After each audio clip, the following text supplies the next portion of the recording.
Hi, my name is Rafael Rendon. I'm with Allied Entertainment South Executive Board for the SEIU-USWW Orange County Office Branch. What that means is I'm a cast member, like all of you, who was elected to a position of oversight for this branch in particular, along with 3 other cast members. And I wanted to basically bring you all an update, because we've been getting a lot of questions as far as third shift, as far as day custodial, and we do have an update for an arbitration that is coming up in December. So I want to be very upfront as to potentially what that means. Now, it became very apparent early on when we were in discussions with the company that they simply were not going to prioritize third shift. We continued to come to the table with them and explain to them that third shift was available. They were ready to come back and resume the work that they had during the pandemic and even before the pandemic, for the few that were kept on. And the company consistently expressed to us that at the time they did not feel that they could afford third shift. Whether or not that's to be believed, I leave it up to you all watching this video. However, where it became a particular issue is when we started asking them later on down the line why third shift still wasn't coming back when they announced the reopening of the parks and so on. Originally they had been saying it would just be temporary, that they couldn't afford it until the parks opened. Fast forward to the parks opening, and we asked them, why isn't this a priority to them? Why isn't the legacy that we're constantly told about? For instance, the fact that Walt built the park around Custodial, that it was one of the main points for him building it. We're consistently told the quotes from Walt as far as Custodial with his wife and so on.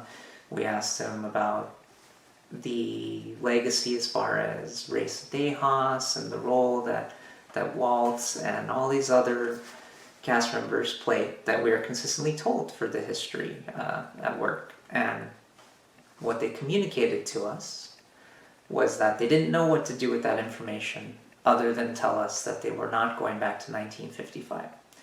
So at that point, I think that quote pretty much speaks for itself, as far as they simply did not care in that aspect. They were not going to go that route. They had already made up their minds. And at that point, we had to start exploring other options, including the arbitration, which is now ongoing. Now, as far as an arbitration of this scope has the potential to impact roughly the 1,500 cast members that fall under custodial. And what I mean by that is the arbitrator, when we go in there, will decide basically who is at fault, and will potentially be able to decide anything from pay scale to job duties, etc. Now, why the company wants to go this route, we're at a loss. However, the company insists that they want to go this route. They've communicated to us that they do not feel that the feedback that the membership is communicating at this time is valid to them, and that they have a need to go the route they are going. And so that is why we're taking it to arbitration at this point. Now, I also want to thank personally the roughly 500 custodial cast members who have signed the petition for us to present to them, asking them as well to just simply return the work the way it was, and for you guys to have more say as far as the feedback for the operation. Because one of the complaints we're hearing time and time again is that your concerns and your feedback as to what will work, what is not working, is consistently ignored. And that is another reason we've had to go this route, because discussions have simply not gotten anywhere in regards to that. Now, in addition, we will have negotiations resuming again for the contract. This is not to be confused with the ongoing contract negotiations. In roughly a week or so, we will be meeting with the company again to discuss those. This is in particular for the roughly 50% of the membership that will be impacted by custodial's arbitration that is ongoing. And so I felt it was very important to get this update to you.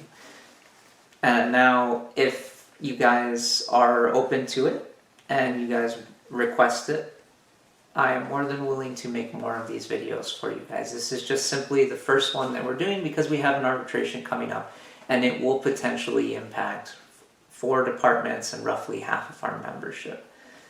Again, this is the route that the company has chosen to go, and so we have obliged them, and we will continue to go this route until we feel that your concerns and your needs have been met in that aspect. So I want to thank you all for your time. If you have any other questions, please don't hesitate to ask. I've done what I can to make a quick video just kind of explaining roughly why we had to go to arbitration, what the company's literal response was to us of they don't feel they're going back to 1955 despite the historical legacies that we brought to them and that we expressed as being important to cast members as